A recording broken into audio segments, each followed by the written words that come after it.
Thanks for coming to my session. I know this is the very last day of Identiverse, and many of you have prepared for your flight, and I very appreciate that you came to my session.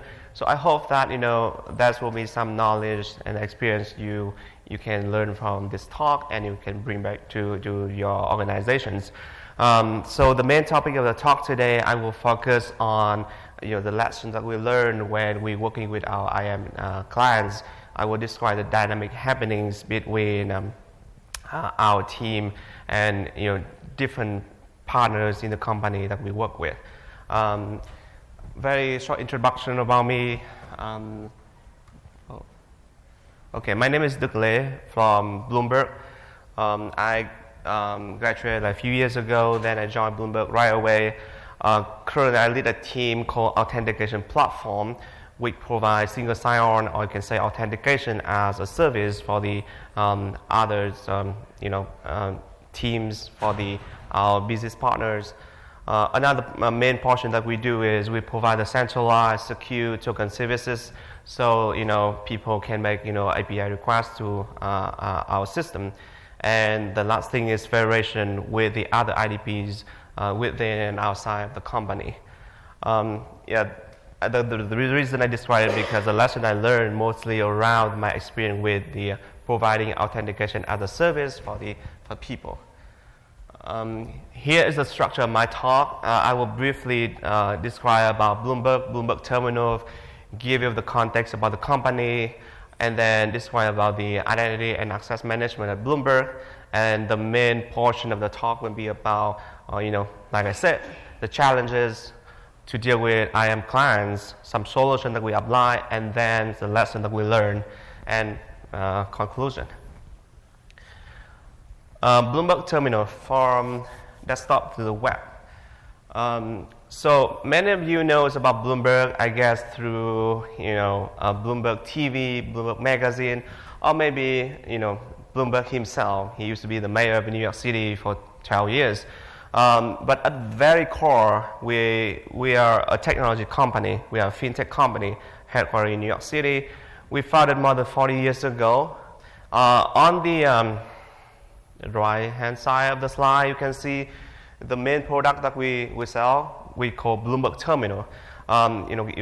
We used to sell it as a whole package. If a customer use our service, they're going to have that dual monitors, very fancy and colorful keyboard you see there, and very important, the software allow them to tap in a vast amount of financial data. Right now we have about 350,000 subscribers in many countries, and we have about 33,000 employees worldwide, to serve our customers. Very fun fact about Bloomberg is we are a fintech company, but we have more reporters than New York Times, Washington Post, or Chicago Tribune combined. And again, this is a picture about Bloomberg Terminal. This is a very old version. The one on the previous slide is newer version. But because you can see that we are a company with a 40-year history, and our model in the past is to sell everything as a single package. It means that we do our hardware, we sell everything from the monitors to the PC to the keyboard, and the very important, the software running on it. However, nowadays, especially the last 10 years, especially after COVID, we're moving very, very quickly to provide our products via the web. And many reasons to improve user experience, to deliver the product quickly. So nowadays, if a user want to use Bloomberg Terminal on their personal MacBook, it's so doable. And we see the vast amount of demand for that after the COVID. Identity and access management at Bloomberg. I'm very proud to say that we are very early adopter of MFA. Early 2000s, we already include a fingerprint reader to our keyboard. So you can say that it's almost a mandatory from Bloomberg to our customer say, hey, we want to protect the data, your valuable assets. What we want you to do is using MFA, and that's what happened. On the right hand side, that is a very small device we call B unit that works similar to the every other token hardware that people are selling, but we have very unique way to do the presence check for user. If you have used Bloomberg terminal, we have some flashing sequence on screen. User scanned it, and they will receive a token to log in our system. You want to learn more about those technology? Feel free to study on the internet or the link that I have there. The next thing I want to talk about is a comparison, not a comparison, but the equivalent evolution between the authentication and authorization protocol with the web technologies. Like 1990s, a very simple web page, HTML, and then at that time people think that basic auth, username, password is enough, right? But with the evolution of social media, web apps, we go to Web 2.0, and then we need to have more sophisticated federation, interoperation between different auth. So that's why we have SAML and OAuth coming in. In the last few years, we start talking about Web 3.0, like blockchain, NFT, semantic webs, and we all know that on the authentication authorization side, we make a lot of progress in order to provide more solution, more secure, and easy to use solution for the user in Web 3.0, like wallet, verifiable IDs, is still on the way. The reason I bring this in because Bloomberg also went through the same evolution, right? We have an application that also went through these 3 stages. So that's why the authorization service that we provide to our customer will pretty much have to be involved as well. So I just want to focus on about last 7-10 years of our team. I don't want to go too far in the past, but we grow very quickly. We first start with a very simple IDP that only provide the web authentication using SAMLs, and gradually we became a full-fledged IDP. We support many other authentication protocols. We do token services, very important nowadays for Web API Gateway and federation. Here is the IAM tech stack that I learned from the ID Pro. So our team focused on these 2 yellow oranges boxes, but in order to provide the unified user experience for the authentication and authorization, there's many other teams, our sister teams, do a lot of things like key management, identity management, auditing, all of those things. The one that I want to point out here is something very unique about authentication as a service is even we work as a service, we actually, the front gate where users see and start using the application. So it brings some challenges I will describe in the next few slides. Okay, so here's the main part. I will first start with this diagram. Probably everyone knows about this. When we talk about single sign-on, usually there are 3 parties involved into this. User, when they want to use the service from a service provider, they will be redirected to identity providers, so we can verify them and send back a token or response to them. Now, it means that for us, authorization as a service, we have 2 kinds of clients, developer and end users. And the thing is, when something happens, we will be the one to be blamed by both of those parties. That's me coming into the... Actually, let me do this first. So, like I said, we have a developer and clients. And also, as a nature of our company, my team serve both employees and customers. So that's why I have this table with 2 dimensions, and depends on the combination whether developer and employees. So there's different distinct features about that. For example, with a developer who was employees, they could be the application team, or they could be someone who want to bring a SaaS application from outside company to use the company. But we still have some employees who are really end user. All they need to do is just to log in, let's say to Workday, and do that stuff. On the customer side, I have to say that a big portion of our revenue coming in from data. We sell a lot of data. And then we have a lot of developers as a client. They want to tap in Bloomberg API and data. So we also serve that population. They have a knowledge about authorization, and usually what they want to do is have some automated tasks to be able to do some financial work. And very lastly, the customer who end user, they just want to log into Bloomberg Terminal or Bloomberg application to do their business work. Okay, so challenge number 1. So here is a screenshot that I have a few days ago. One of our colleagues pinged me and say, hey, there's something going on with that is BSSO, our system right now, because he cannot log in to the production website using by service. And we just simply respond is, there's no deployment right now. And after a few minutes, he say, oh yeah, it's on our end. So I think many of you who manage IDP have the same experience. For whatever things happen, they always think that it's something on the IDP.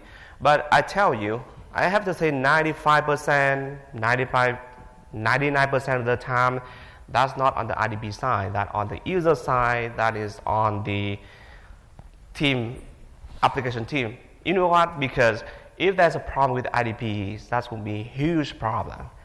It will be known by everyone from security team, from the red team, from our team, and we're definitely working on it right away, rather than some user coming to us. So the main thing I want to point here is the challenge. The first challenge is the responsibility, and there are a lot of kind of responsibility that we are talking about here. The first one could be the responsibility for register and own the single sign-on integration. This is pretty tricky because, like I said, sometimes our college, they don't have engineering knowledge. There could be a reporter. They want to use, let's say, a drawing application, but they have no knowledge about authorization. And usually they're very hesitant to take the ownership to own the integration. Another responsibility could be how to communicate with end user, because each of our end user, unlike Google, Facebook, each of our end user pay a lot of money for subscription, more than $30,000, I believe, per year. So that's why to communicate with them, it requires some professionals, and we have a dedicated team who has been training to work with our users. But sometimes some team don't know it and try to having us to be involved directly with end user, and that actually the responsibility that we don't want to take in. The other responsibility is who doing the basic troubleshooting, because many times user can just type the password wrong one time and they complain there's something with their account. And sometimes the problem could be something at the application side. They have a library upgrade. Now they cannot understand the response from IDP. These kind of very basic troubleshooting usually be delegated to us. But like I said, as a company, as a team, as a big company at Bloomberg, we manage thousands of integration. We have 500,000 users. We cannot go to every single case just like that. So what did we do? So we have to set up the right expectation for all the parties, especially the one who coming from within the Bloomberg. So that is part of our SOA service. We have a very clear here's our responsibility, here's your responsibility, and we call it, I think, a shared responsibility model. We want to have integration owners and developers to understand about authentication protocols, and they should be the one who read about the third-party documents. Like, let's say they want to integrate with, I don't know, Miro, a web drawing service. They should be the one who read through how to do that, and they should fill out the list of information that we need. And they need to do that because they will be the one who do basic troubleshooting when something happens. And the communication with the end user also should be done by them. They can take the advantage of the customer support, but they will be the main one who drive, the conversation. Lesson, like I said, we need to have very clear SLA, but having rules, but being flexible, because like the diagram that I showed you before, we're just a single team to provide the unified experience. We want to be nice to our colleagues. We need them sometime. They need us sometime. So we still work very closely with other sister team. We have them every single time we can, because you know what? If there's something happen with the AD, IT directory, our sister team will jump in right away, help us to fix the problem. The same thing for end user. Even I say that we never work directly with end user, but for some certain cases with high profile users, we don't want to break their login experience. They cannot wait for a few hours to fix the problem. They want to fix it in 5 minutes or even less than that. So with those cases, we jump in right away, try to fix the problem, but we make sure that we will have a knowledge transfer to our application team, so they can, do the similar thing when things happen. Okay, challenge number 2. This is kind of related to challenge number 1, but more focused on developer. If you guys join any software engineer interview, asking about design this big system, people talk about many other things like database, talking about queuing system, talking about, I don't know, whatever. But very, very rare someone talk about authentication and authorization. There's no block in there that you have to authenticate user, give them some certain token or whatever so they can use the system. Most of engineers don't talk about that. And very unfortunate, for example, when we talk about database query, API optimization, people seem to think that that's a basic knowledge, foundation know-how of own engineers. For some reason, authentication is not yet. But I think that's not true, because we all know that authorization is the very, very first door that you go through, and you need to know for sure who the user is, what they can do, so they can do whatever thing they can do with your application. So what did we do?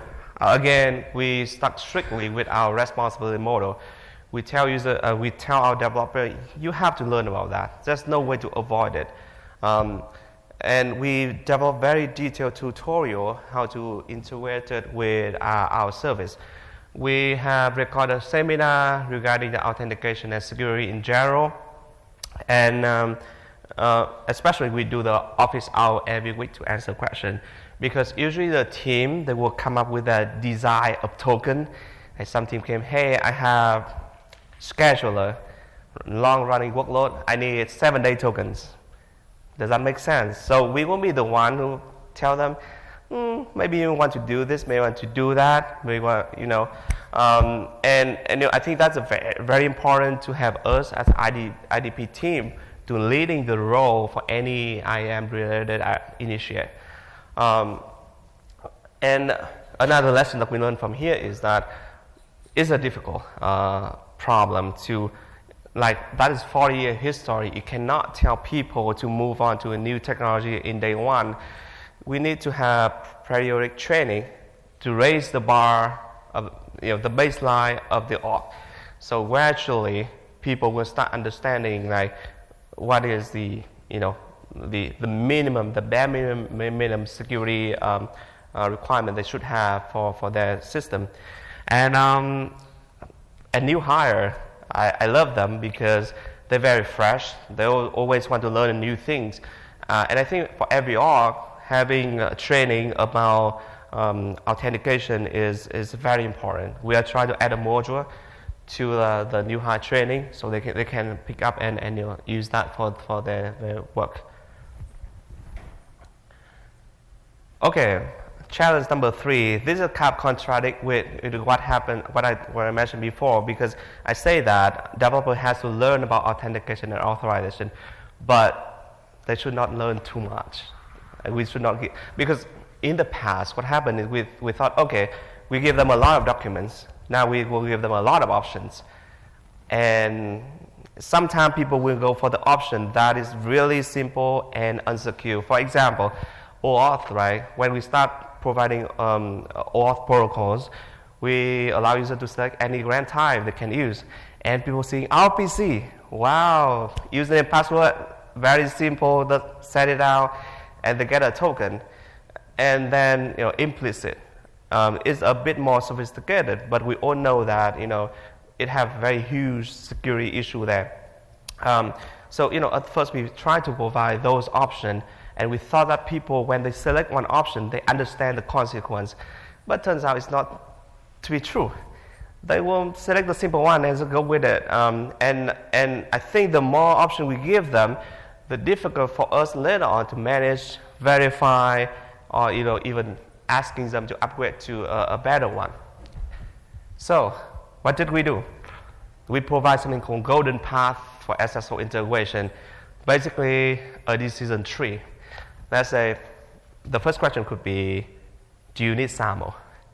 If you don't really need SAML, go for OAuth. Or do you have a browser in your scenario? If you have browser, either your app running on a browser or that browser on the personal phone of the user. So based on this scenario, we will recommend user to use, let's say, OAuth and device auth code, for example.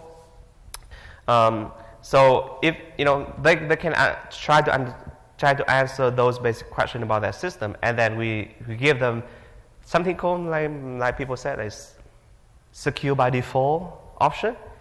As long as they use it, that has been approved by our security reviewer. And I think that's something we try to tell them. Hey, one thing about Bloomberg, I guess any company doing this, that every application when go from dev to the production, it goes to very severe security review, and sometimes it takes, I don't know, month. And one thing I tell people, hey, if you go through this step, you use a pre-approved standard that have been reviewed by those people. You can make your progress to production much quicker. Okay, so another thing we did is we tried to provide a wrapper around the authentication protocol because many people struggling, let's say they want to use OAuth.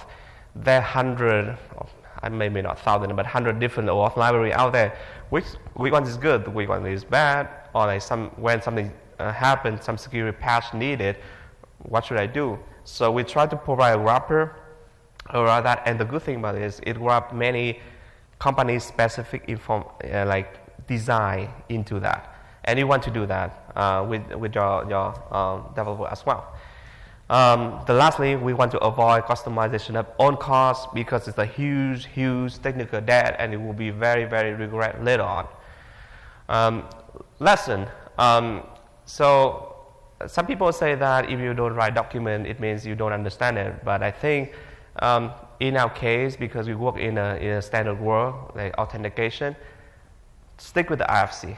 We try to reduce the number of the document explain what is a JWT, what is how to verify signature. All of those things already documented in any IFC and any standard document out there. We just try to link them to there, and really I think it is much better than write your own documents. Okay, so challenge number 4, lastly, the last one. With a company with a huge history, the migration of legacy authentication system is challenged. Believe it or not, I think in the other talk, we have someone talk about user who only want the username and password. They're reluctant to use MFA.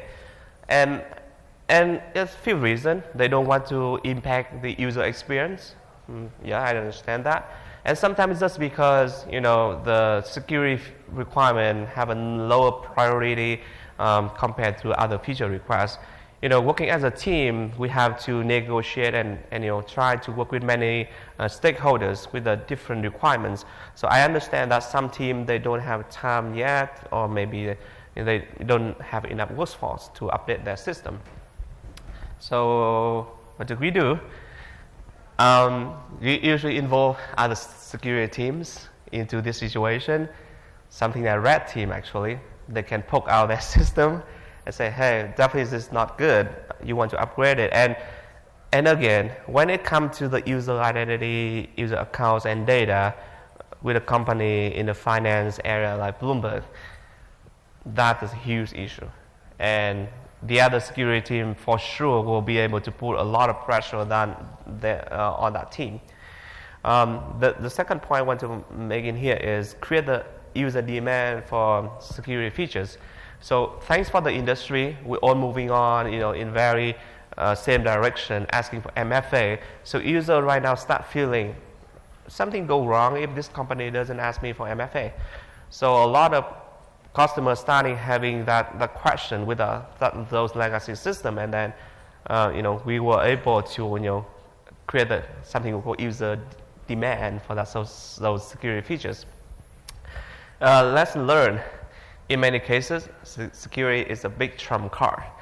When you come to a room with a lot of stakeholders to prioritize the talk, and okay, I'm almost there. Then having security as your card is, I don't know, 95% you can win the talk. Okay, and lastly, the CISO is very good resource to tap in. They can tap in different teams to be able to make the application team to move on.